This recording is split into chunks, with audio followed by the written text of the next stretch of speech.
group we've ever had. And we are back, and as Congressman Al Swift has correctly pointed out, this is one of the smallest groups we've ever had around the table. There is merely 3 of us. Well, to discuss actually the topic. 2.5, because one of us has a weak bladder. That was me. And I'm sure the listeners all wanted to know that. Yes. But that said, for all of the news coverage that's been going on throughout this election cycle, there were 2 generally marquee moments of any presidential campaign, one on each side, the identical moment that has been stepped on by news coverage, and that is the selection of Mike Pence, the governor of Indiana, to be Donald Trump's vice presidential nominee, and the selection of Senator Tim Kaine from Virginia to be Secretary Clinton's vice presidential pick. Congressman Al, have you ever seen the VP picks get so little coverage as they've gotten for this cycle? No, but where did I miss Tim Kaine? Is he giving his speech? I believe he is giving his speech tomorrow. Yeah, so what about Pence? And Pence also gave his on the 3rd night of the convention. From the coverage I saw and what little of his speech I saw, it was celebrated as being a decent speech, but very little substance that was gone into, as far as I can recall. But Alan Moore, do you have any input on Governor Pence? So I don't remember the history here of when vice presidents are selected and named. There was a time when it happened at the convention. Well, we've moved and Donald towards. Trump even suggested he might actually throw the VP pick to the convention floor. Right. Well, what we've moved to is an announcement ahead of time, and a meeting and press coverage, and there's a lot of national coverage of who he picked before the convention. So the Democrats did the same thing. They announced Tim Kaine before the convention. So we shouldn't be surprised that they disappear a bit. They get their moment. They get nominated. We're going right now as we're speaking.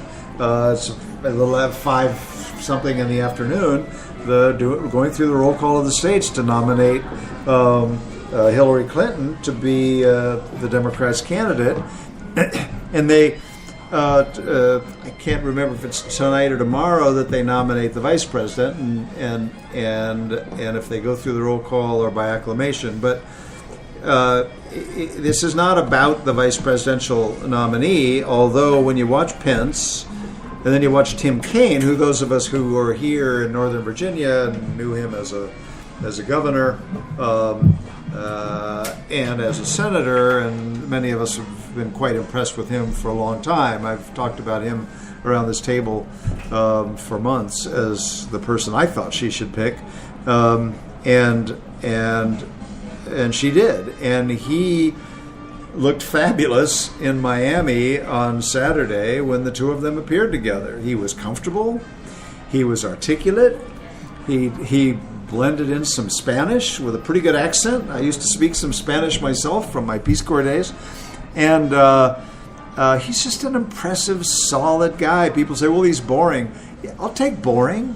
And boring, what does that mean? That he's not a screamer? He doesn't do crazy stuff? He doesn't say crazy stuff? He doesn't wear clown clothes? I mean, what is it we want? What we want is somebody who is ready to take over the top job if something happens to the president. And increasingly in modern times, we want somebody who can be a true partner to the president. That was not always so. Often it was a marriage of political convenience. What can this person bring to the table?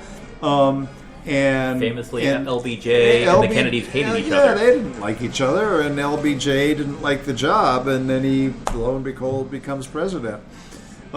So what we've seen, though, in more modern times is a vice president who is a loyal partner, advisor, counselor, friend, who can, if the chemistry works, be uniquely positioned to support the president in his or her times of loneliness and struggle and difficult decision making.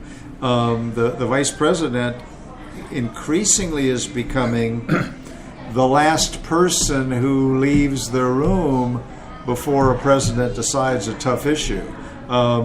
It may not be the vice president, it may be a chief of staff, it may be a spouse, but we've had some vice presidents who've played a major role, not always without controversy, but I think Tim Kaine is a particularly good choice in that regard. Tim Kaine, the Trump, will he listen to somebody? Mike Pence is a pretty solid guy. I don't know if Trump will listen. I think Hillary Clinton will. Congressman now. Well, exactly. First of all, I think I kind of disagree with your premise that these guys have not been. What did you say? They didn't get a whole lot of coverage for the announcement. Not yet. But the coverage that they got has been interesting in a couple of respects. It seemed to me that when Donald Trump made a joint television appearance with Pence, he dominated Pence. He corrected him. He added things. Trump. It was a Trump interview with Pence sitting there and getting to say a few words. I found that very amazing.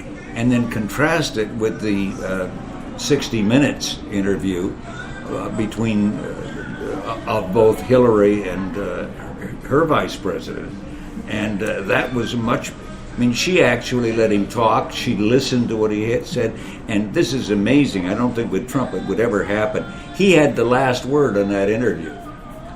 She said something which was kind of the wind-up, and he added something to it, and she listened to it and nodded and let him do it. I mean, can you imagine Donald Trump letting his vice president have the last word on anything? I was about to say, it's unfortunate that Carl Tubin isn't here today, because the exact words I sent out via Sidewire when Senator Tim Kaine was selected is, Senator Kaine, he's such a mensch. And for those of you who don't know Yiddish, it literally translates into a good guy. Senator Jeff Flake from Arizona sent out a tweet after Tim Kaine was selected saying, I'm paraphrasing here, I tried hard to think of anything bad to say about the guy. I can't come up with anything. He's a good pick. Alan Moore. Yeah,